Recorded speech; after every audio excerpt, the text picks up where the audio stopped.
What is your position in the exec board, and how did you get involved or hear about the club? I am the treasurer for the Art of Gaming, and I first heard about it through Kyle Abrezi, who was the original technician on the club exec board, and he introduced me to Mike Ingram, the club's president. I started the Art of Gaming Club last April of 2012. What we did was create a Facebook page where people could kind of just go on there and post articles and talk about games. We just kind of wanted to hype up the club. And then eventually what we did was we put together a plan for what specifically we wanted the club to be, and we gave a presentation to the student government. And after they approved us, we were able to become an official club. We started having meetings towards the end of last year. We got by having certain events on spontaneous funding, and then this year our club had an actual budget to work with. What is the focus of the Art of Gaming Club?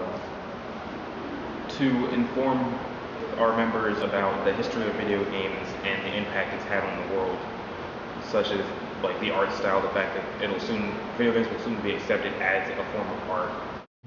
I would say the focus is to cover as many different grounds in gaming, so to speak.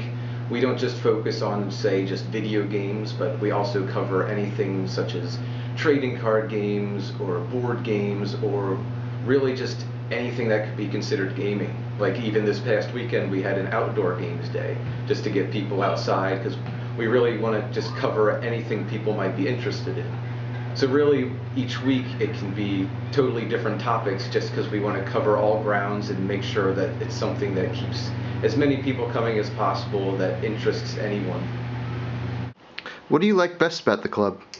I like the spirit and the community of the club as a whole. Knowing you have the same interests as someone really brings people together, and it creates sort of a community within the club.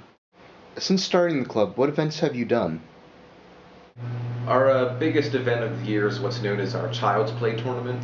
Basically, we have people come out, and there's two segments to the tournament. You can either participate in the video game section or the trading card game section.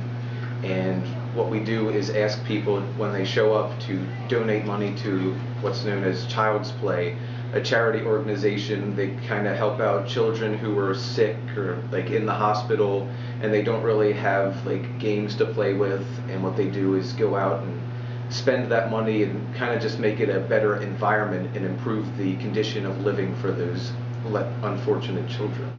We meet Tuesday nights at 8 p.m. to 10 p.m. in Science Building 201.